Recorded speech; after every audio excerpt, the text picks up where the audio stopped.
ಹೆಂಡತಿ ಮಕ್ಕಳಿಗೆಂದು ದಂಡಿಸದಿರು ದೇಹವ ಭಂಡ ವಸ್ತುವನ್ನು ಕೊಡದುಣದೆ ಬೈಚಿಡಲು ಕಂಡವರಿಗಹುದು ಸರ್ವಜ್ಞ. ಸರ್ವಜ್ಞನ ಈ ತ್ರಿಪದಿ ಜೀವನದ ಸಾರ, ಕರ್ತವ್ಯ ಮತ್ತು ಹಣದ ಕುರಿತು ಇರುವ ಮಾನವ ಸಹಜ ದೌರ್ಬಲ್ಯಗಳನ್ನು ತೀಕ್ಷ್ಣವಾಗಿ ವಿಡಂಬಿಸುವ ವಚನ.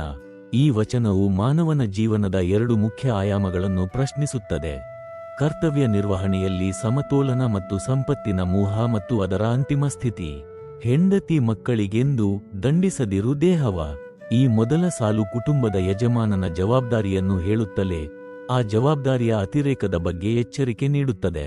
ಕುಟುಂಬದ ಪೋಷಣೆ ಮತ್ತು ಯೋಗಕ್ಷೇಮ ಪ್ರತಿಯೊಬ್ಬ ಗೃಹಸ್ಥನ ಪ್ರಮುಖ ಧರ್ಮ. ಆದರೆ ಆ ಧರ್ಮವನ್ನು ಪಾಲಿಸುವ ಭರದಲ್ಲಿ ತನ್ನ ಸ್ವಂತ ಆರೋಗ್ಯ, ನೆಮ್ಮದಿ ಮತ್ತು ದೇಹದ ಅಗತ್ಯಗಳನ್ನು ಸಂಪೂರ್ಣವಾಗಿ ಬಲಿಗೊಡುವುದು ಮೂರ್ಖತನ ಎನ್ನುತ್ತಾನೆ ಸರ್ವಜ್ಞ. ದೀರ್ಘಕಾಲೀನ ದೃಷ್ಟಿಕೋನದಿಂದ ನೋಡಿದರೆ ದೇಹವೇ ಎಲ್ಲಾ ಕಾರ್ಯಗಳಿಗೆ ಆಧಾರ.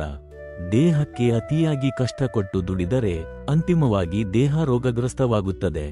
ಆಗ ಗಳಿಸಿದ ಹಣವನ್ನು ಅನುಭವಿಸಲು ಆಗುವುದಿಲ್ಲ, ಕುಟುಂಬದ ಜವಾಬ್ದಾರಿಯನ್ನು ಮುಂದುವರಿಸಲು ಆಗುವುದಿಲ್ಲ. ಆದ್ದರಿಂದ ಸಮತೋಲನ ಅಗತ್ಯ. ಭಂಡ ವಸ್ತುವನ್ನು ಕೊಡದುಣದೆ ಬೈಚಿಡಲು. ಈ ಎರಡನೇ ಸಾಲು ಸಂಪತ್ತನ್ನು ಗಳಿಸುವ ಮತ್ತು ಅದನ್ನು ಬಳಸುವ ರೀತಿಯನ್ನು ವಿಮರ್ಶಿಸುತ್ತದೆ. ಹಣ ಅಥವಾ ಸಂಪತ್ತು ಕೇವಲ ವಿನಿಮಯದ ಸಾಧನವೇ ಹೊರತು ಜೀವನದ ಅಂತಿಮ ಗುರಿಯಲ್ಲ. ಅದನ್ನು ಭಂಡ ವಸ್ತು, ಅಂದರೆ ನಿಷ್ಪ್ರಯೋಜಕ ವಸ್ತು ಎಂದು ಕರೆಯುವ ಮೂಲಕ ಬಳಕೆಯಲ್ಲಿಲ್ಲದ ಹಣ ಕೇವಲ ಕಾಗದ ಅಥವಾ ಲೋಹದ ತುಣುಕು ಅಷ್ಟೇ ಎಂದು ಸೂಚಿಸುತ್ತಾನೆ. ತಾನು ಕಷ್ಟಪಟ್ಟು ದುಡಿದ ಹಣದಲ್ಲಿ ತನಗೂ ಖರ್ಚು ಮಾಡದೆ ಅಥವಾ ಸಮಾಜಮುಖಿ ಕಾರ್ಯಗಳಿಗೆ ಅಂದರೆ ದಾನ, ಧರ್ಮಕ್ಕೂ ಬಳಸದೆ ಕೇವಲ ಬಚ್ಚಿಡುವುದು ಅಥವಾ ಖಾತೆಗಳಲ್ಲಿ ಶೇಖರಿಸುವುದು ವ್ಯರ್ಥ ಎನ್ನುತ್ತಾನೆ. ಕಂಡವರಿಗಹುದು ಸರ್ವಜ್ಞ. ಈ ಸಾಲು ವಚನದ ತಿರುಳು ಮತ್ತು ಅಂತಿಮ ಸತ್ಯ.